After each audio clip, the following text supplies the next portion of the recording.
Today's video is on best practices when it comes to charging and maintaining the battery on your mobile device like your cell phone. A common issue that I run into with our folks is that their batteries die too quickly or that they can't charge their devices correct. So we're going to go over the best way to charge your device and things that you can do to extend your phone charge so that it lasts you throughout the day. It is true that over time, the batteries on our cell phones drain quicker. This is in part related to how we use our phones. The more stuff we have on our phones, the apps, the notifications, things like that, these all put strain on the battery. They cause it to die quicker. And then we have to charge our phones. And the act of charging our phone from empty to full is called a charge cycle.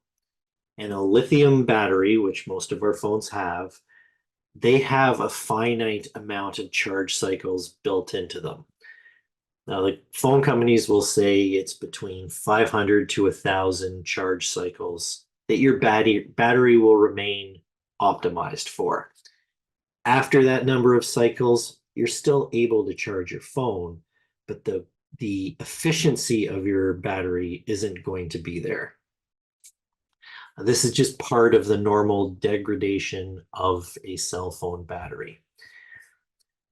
The phone companies will say, well, you should be able to do 500 charges or 1,000 charges in 3 to 5 years or more than that. But in reality, most of us are charging our phone pretty much every day. We use it throughout the day, plug it in when we go to bed, wake up ready to use the next day. And that's more in line with about 2 years worth of use that it's going to remain quote unquote optimal for. And if you think about cell phone contracts and the way they work, usually you get your device on, say, a 2-year plan. Now, this is done by design because the cell phone companies know after 2 years, that's when the parts are suboptimal. And that's when people, they hope, are looking to buy a new device and keep coming after your money. So by doing some of the things we're going to talk about through this session, it'll help you sustain the life of your phone a little bit longer and utilize that charge all day long. Batteries do wear out over time. The number of times we charge our phone, this impacts battery life, but other things such as temperature. If you're constantly exposing your phone to really high temperatures or really low temperatures, this can also affect how long your battery is going to last. So what does proper phone charging or device charging look like? Ideally, you don't want to let your phone go completely dead. And on the other side, you don't want to charge it, believe it or not, to the full 100%. Now, again, these are best practices. Not a lot of us adhere to this. Your phone can die when you're out in the community and you don't have a choice. You plug in your phone to charge overnight, so it's ready to go in the morning. It's going to charge up to 100%. But in the perfect world, in the laboratory settings where they come up with this stuff, you want to try to keep your charge between, say, 30% and 80 to 90%. That's the sweet spot to sustain battery life as long as possible. That 10% at the end of the charging from 90 to 100, for reasons beyond my ability to understand, that's very taxing on your device. Also, letting a battery go completely empty, the chemistry involved in all of that, it's not an ideal situation. So in a perfect world, try not to let your phone go completely dead and try to grab it off charge before it reaches 100%. This will sustain your battery for as long as possible. Now, this is the way that most of us charge our phones. We'll use them throughout the day, plug it in at nighttime, wake up in the morning ready to go. What happens when you plug your phone in and it reaches that 100%? Most of the time your phone will shut off and it'll say, okay, 100%, we don't need any more juice, and the charging stops. As your phone remains kind of idle overnight, it'll drop from, say, 100% down to 99%. And then your phone will wake up and go, oh, we need to charge again. And it'll charge it from 99% to 100%. So you're having all these kind of mini small charging cycles going on overnight. And again, this is putting unwanted stress on the battery, which can limit its life. The other thing that these mini cycles do is it actually does produce a lot of unnecessary heat in our phones, which again is bad for battery life. And like most people, my phone is wrapped in a big plastic OtterBox protective thing, so when I drop it, it doesn't shatter.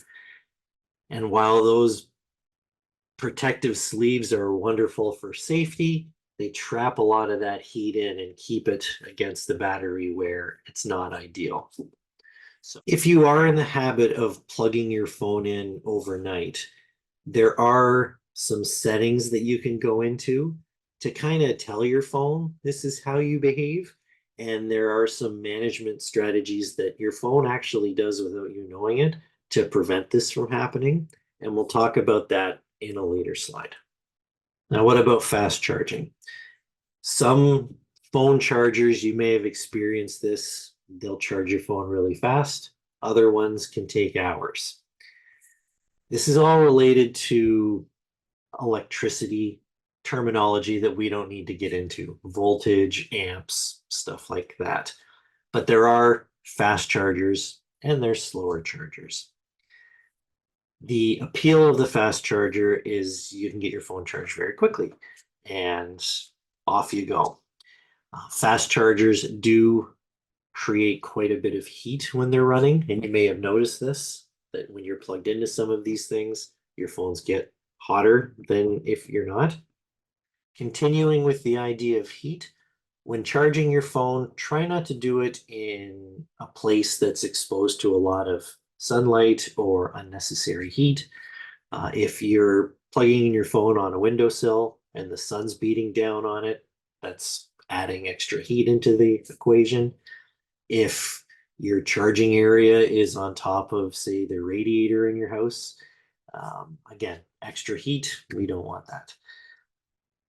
Vice versa, cold can affect our phones too. So if you're out in the wintertime utilizing your phone quite a bit, you'll notice a big difference in battery performance.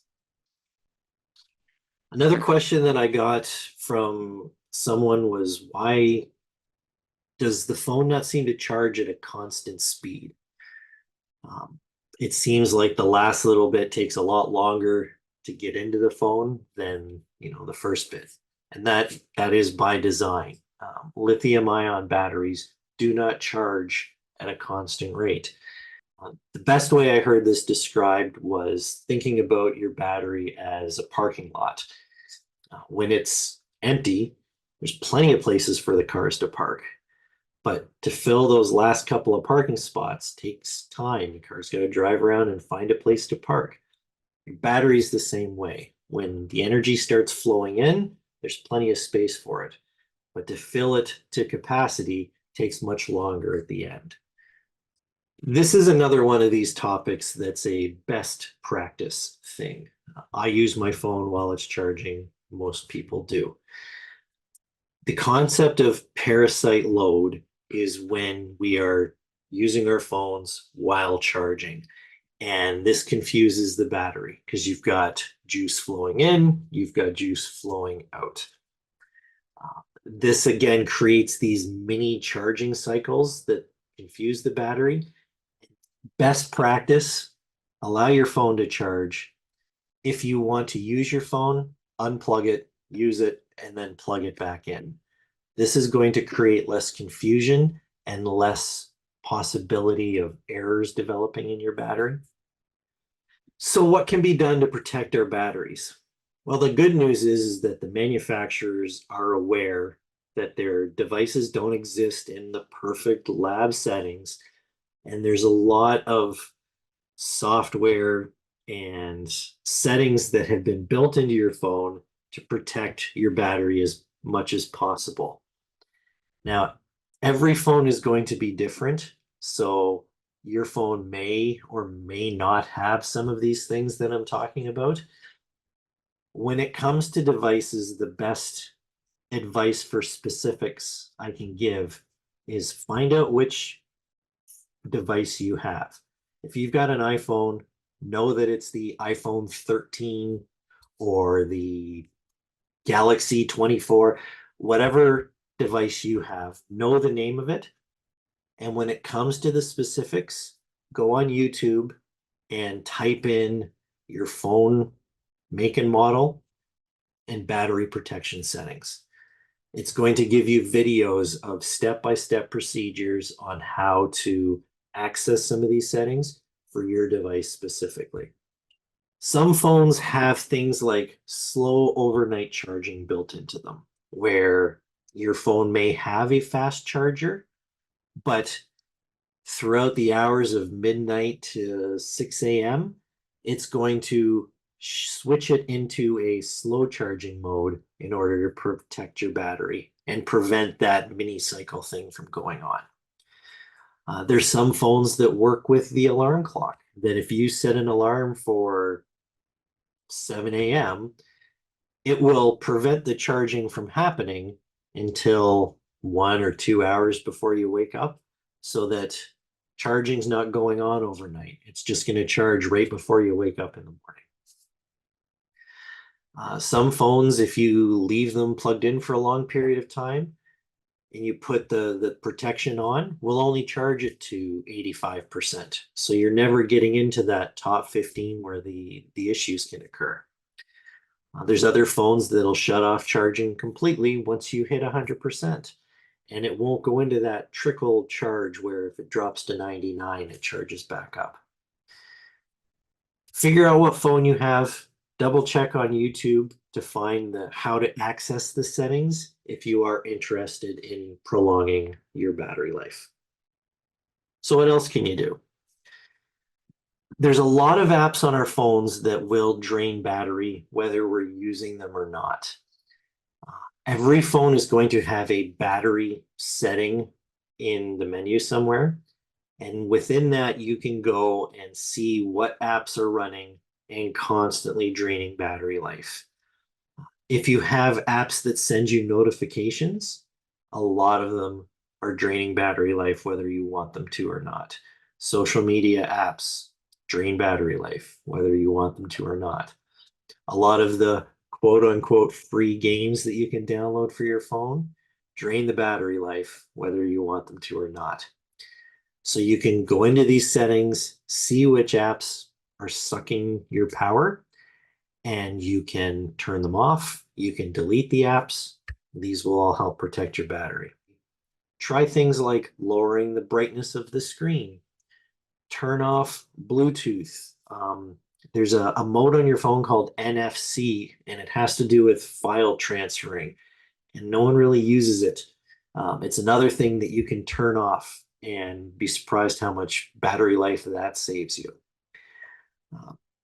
A lot of phones have what they call dark mode, and all it does is it changes all the backgrounds from white to black because the screens have to produce less light and use less power.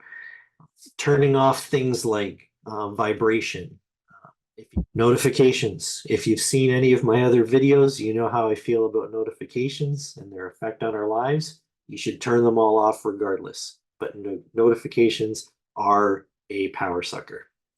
If you have things on your phone like Siri or the Google Assistant, all the things that you can talk to, location services, these are all things you can go and turn off. At the end of the day, if you think you've done everything correctly and your batteries, you have a newer phone and the battery life still doesn't seem right, just like all things with computers, try turning it off and on again. Sometimes there's things updating or waiting to be updated, and the waiting can be draining your battery.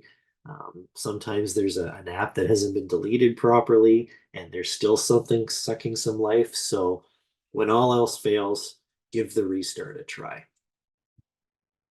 That's it for this video. If you enjoyed it or you've learned anything, try one of my other videos. Thanks for watching.